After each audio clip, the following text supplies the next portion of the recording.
Bom, então já que o layout não está funcionando, vamos conversar um pouquinho sobre algumas possibilidades, tá? Que eu vou fazer aqui no computador para você ver. Distribuição excelente, muito inteligente, né? Então vamos começar a fazer isso, né? Então botar a mão na massa e correr atrás do que precisa ser, do que precisa correr, né? É oficial. Nós vamos mudar todo o nosso home office, ou seja, o nosso cenário, como vocês conhecem, não vai mais existir.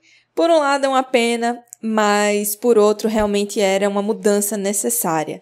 Então, primeira coisa que a gente começou a fazer foi tirar tudo do lugar. A gente tirou tudo, todos os móveis, todas as tralhas e, gente, como a gente acumula coisas sem saber, não é verdade? Caramba! Todos esses móveis que a gente tinha no home office foram feitos por nós mesmos, então não foi tão complicado retirar essas peças móveis. A mesa foi o que deu um pouquinho mais de trabalho, porque realmente era uma mesa super reforçada, mas deu tudo certo no final. Então, depois de tirar todas as coisas do nosso escritório, como vocês estão vendo, a gente desmontando tudo, a gente passou para a etapa de lixar as paredes, porque elas realmente estavam bem manchadas. Aqui eu vou deixar uma dica para quem estiver fazendo isso. Ao invés de comprar uma lixadeira, você pode comprar esses suportes para lixa que você acopla direto na sua parafusadeira. Então, no próprio kit já vem tudo isso que você está vendo eu montando aí, ó. Já vem o suporte, vem a haste que você conecta desse jeitinho que eu estou mostrando, depois a arruela, a própria lixa já vem inclusive com alguns kits prontos nesse produto. E você parafusa tudo, prende bem direitinho. Quando tiver tudo presinho, você acopla isso na sua parafusadeira. Lembra também de apertar bem a parafusadeira para ela não sair do lugar. Mas vale muito a pena, porque isso daí é muito mais barato do que uma lixadeira. E claro, nem preciso contar que é muito mais prático de usar do que lixar tudo na mão, né? Então, ela gasta realmente um pouquinho. A gente teve que comprar lixas extras, porque só essas aí não deram conta. Mas o resultado ficou muito bom e ela é realmente muito prática de usar. Então, a parede de triângulos, como vocês conhecem, podem dar adeus porque ela realmente saiu daí.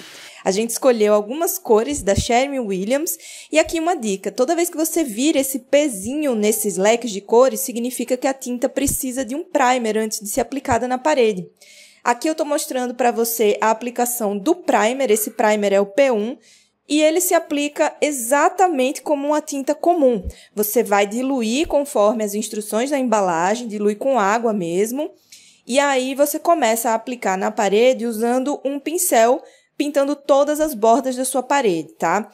Aqui eu não estou protegendo as laterais porque eu resolvi pintar tudo, mas é interessante que você, se não quiser que a pintura vaze para as paredes adjacentes, você tem que proteger as extremidades com fita crepe e, claro, colocar um papelão no chão para proteger o piso contra respingos. Esse primer tem uma cor levemente acinzentada, isso é normal, mas ele prepara muito bem a superfície para receber tintas de cores fortes. Depois que as duas demãos do primer secaram, eu marquei algumas alturas na parede, porque eu resolvi fazer uma pintura específica aí, uma pintura diferenciada. Eu usei as tintas da Sherwin-Williams, nessas cores que você está vendo aí na tela. Essas tintas, elas são boas e elas têm um diferencial muito bacana, porque apesar de elas serem com acabamento fosco, todas elas são super laváveis. Então, super recomendo para você dar uma limpadinha de vez em quando na sua parede. E aqui usei 3 cores, mas essas duas especificamente que você está vendo aí na tela, existe um motivo pelo qual eu usei essas cores. Em breve eu vou comentar para vocês, mas o fato é que eu resolvi fazer uma pintura em ombre na minha parede, com essas duas cores que você está vendo aí.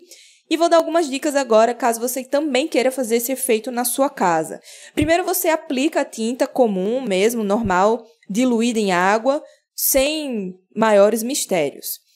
Você vai fazer faixas, foi por isso que eu marquei aquelas alturas na parede que você viu, e aí, com a tinta ainda úmida, você vai fazer a transição entre essas cores usando um pincel, na verdade, uma trincha. Aqui é muito importante que você não tenha medo de arriscar, que você não tenha medo de sujar o pincel, de borrar, porque o objetivo é exatamente esse, é fazer as duas tintas se mesclarem mesmo, pinta de forma bem aleatória, porque esse efeito da pincelada é muito legal, isso é muito artístico, e era justamente isso que eu queria dar, esse efeito que eu queria dar na minha parede, essa característica mesmo de pincelada, como se fosse uma tela, uma obra de arte. E realmente ficou muito legal. Então, não pode ter medo na hora de fazer ombré, pode mesclar as cores, porque o bonito do ombré realmente é fazer essa transição entre as cores de maneira super suave.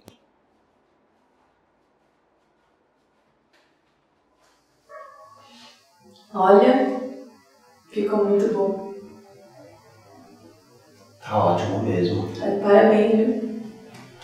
Você também. Será que a gente mostra agora o resultado?